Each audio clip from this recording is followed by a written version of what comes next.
Alright, for this question, it's a little bit of a throwback to projectiles. So we have a projectile that's launched at some angle theta relative to the ground, and it's going to go up into the air, and it's asking about its kinetic energy when it's at the highest point. So when it's up here at the tippity top at its maximum height, if you recall, it only has a horizontal velocity, only Vx. And we know that Vx is going to be constant. So what we need to do is we need to solve for that horizontal velocity first. So Vx is going to be equal to that original velocity. And my original velocity was 69. So V naught. And then we're going to multiply that by the cosine of our angle. So cosine of theta. Now, my theta is going to be 44.6. So if I plug in my numbers for Vx, I'm going to get 69 times the cosine of 44.6. Now make sure that your calculator is in degree mode. If you're not sure, you can use Desmos, Desmos Scientific, and that'll give you the option. You can check off that you want degrees and not radians. Alright, so if we multiply this out, my horizontal velocity is going to come out to 49.13.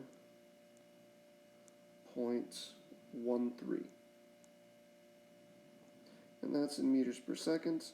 And that tells me the velocity up at the top. So from that, we can go ahead and we can solve for how much kinetic energy it has up there at the top. So its kinetic energy, K, is half the mass, and let me check a different color for mass, half the mass, times that velocity squared, times Vx squared. So we'll plug in our numbers again. We're going to do 1/2. My mass comes out to 2.49. My Vx that we just solved for was 49.13. And we're going to square only the velocity. So we plug that in, and the kinetic energy that I get at the top when it's at its highest point is 3,005. And so that's going to be my answer. Now, this question does not have a part 2, but I kind of wish that it did. It has the potential to have a part 2, because since we're doing energy, and since energy is scalar, we could also solve for how high it is at this point. And it's just 2 simple extra steps. And to do that, all you would have to do is figure out, well, how much kinetic energy do we have at the bottom? So our kinetic energy at the bottom, that would be half of the mass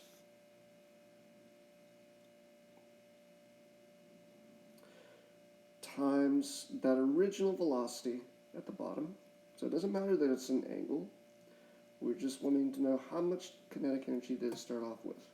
And so if we figure out the kinetic energy at the bottom, what that's going to tell us, what that's going to give us is 5,927.